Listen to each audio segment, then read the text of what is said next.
beautiful people, welcome or welcome back to my channel. If you're new here, my name is Crystal and this is Bond Book Reviews, and today we're going to be talking about my TBR for Spoopathon and the magical Readathon.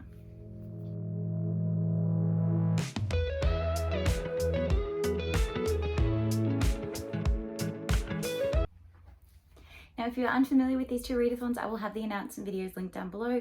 And if you are also unfamiliar, I'm also hosting a readathon in the month of August as well. So I'll have the announcement video for that linked down below as well, so that maybe you can participate in that also. But I just wanted to jump in here and tell you what I'm thinking of reading for these readathons. So for Spoopathon, I'm going to try and do 2 books to complete the entire challenge. Now the challenge is to try and make it back safely without one of the killers killing you. So the first book that I am going to read is going to hit Camp 2 and Camp 2 and Camp 4. So Camp 2 is Campfire Alpha, which I have to read a book that is ghostly. So the book that I'm choosing is House of Hollow by Crystal Sutherland. It says here that the girls are haunted by something. So I have heard that it is spooky and does have some maybe like ghostly elements to it, but I'm not 100% sure. So this is what I'm thinking is I'm going to choose. If it doesn't have it, I've tried. The bonus prompts that this also hits as well to get me some additional points. They have queer representation in this, which is 25 points. I will read it at night to hit Camp 4, which is another 25 points, as well as the fact that it was recommended to me, which is another 25 points. And I'll probably read it in one day because it is quite short and I have the audio book. And I hear once you start, it's really hard to put back down. So that will get me 125 points to get me through the first killer. And then we need to complete Camp 6 and Camp 8 to make our way back to the safe space. So for Camp 6 and Camp 8, I need to fulfill the prompts Murder and Thrilling. And so for this, I'm going to be reading Sidetracked, which is the second book in the Mindfuck series by St. Abbey. And I will also be buddy reading this with a couple of people that are also participating in Pickpongathon. So we're going to be doing this as our buddy read. So that will get me the buddy read bonus, the read in one day bonus because it is only about 100 pages. Also the recommended to me bonus because I've had a lot of people recommend this series to me. So this will get me another 125 points. So my total for Spoopathon will be 250 points. So I'm pretty stoked with that. And I have to do this with 2 books. There's no way I can do more than that and try and get additional points because I'm just not going to fit it in 1 week with a newborn. So I'm being realistic and doing 2 books. So they're the 2 that I'm going to do for Spoopathon. Next up, we have the magical Readathon. So I am choosing to become a Beastmaster, and in order to complete a Beastmaster career in the summer equinox, I need to complete O in Alchemy, D in Animal Studies, O in Elemental Studies, and Q in Restoration.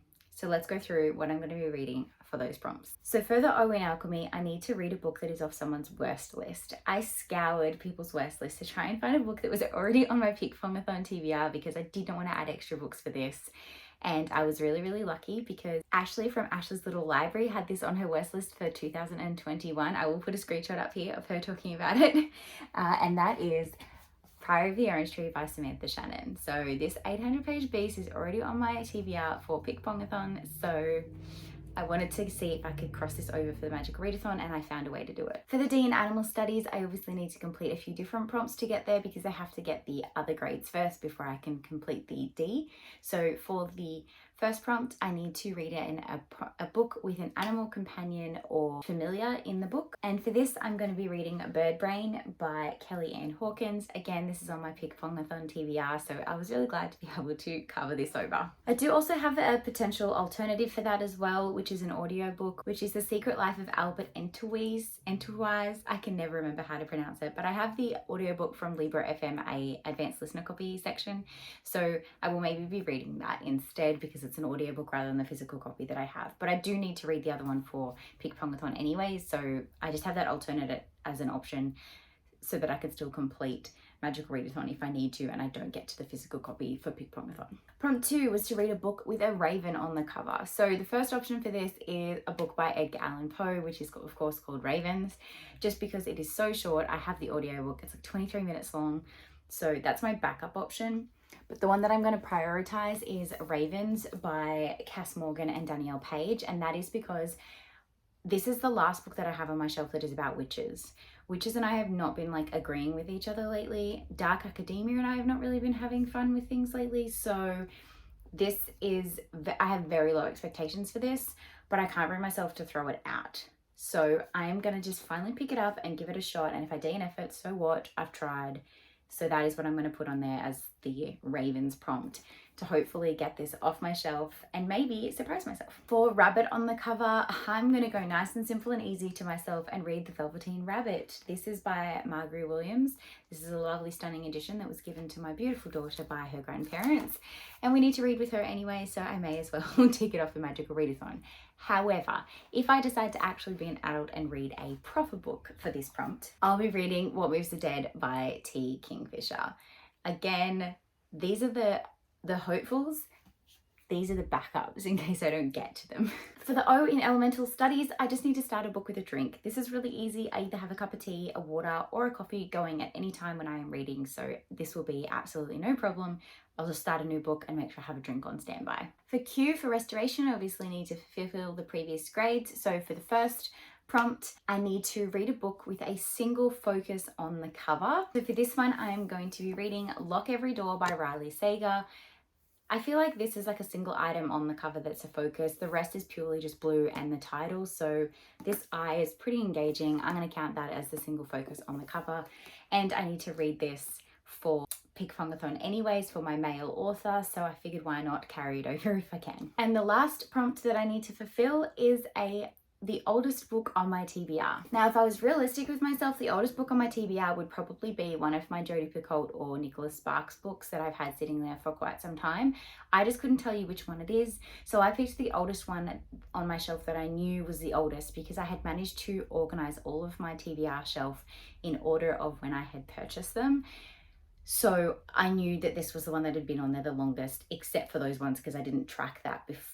For my previous reads. This is like since I've started Bookstagram. So the oldest is The Couple Next Door, and this is by Shari Lapana. So it also is Door, which I'm using for the Buzzwordathon prompt for the month as well. So I do need to read this regardless. So it was really handy that it was the oldest one on my TBR. Now, if for whatever reason I don't get to this, I can use this for Buzzwordathon, but I obviously need to read this to pass Magical Readathon. So there you have it. These are the books that I need to read in the month of August for Pick-a-Pongathon, Magical Readathon, and Spoopathon, as well as obviously these ebooks that I don't have physical copies of. So it's going to be a fun month. I think I have audiobooks for all of these except for Bird Brain, so I should be able to get through them pretty quickly.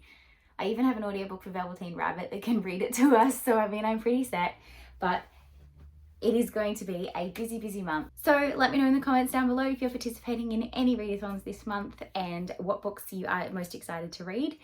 And if you aren't participating in any and don't have a comment to leave, you can put a raven or bird emoji in the links in the comments down below to let me know that you're here and that you've made it this far past all my ramblings. If you haven't already, I'd love for you to subscribe and join the family. Give this video a big thumbs up. All my other social media platforms are linked down below if you want to connect elsewhere. And until next time, guys, thank you so much for watching. Have a great day and happy reading. Bye.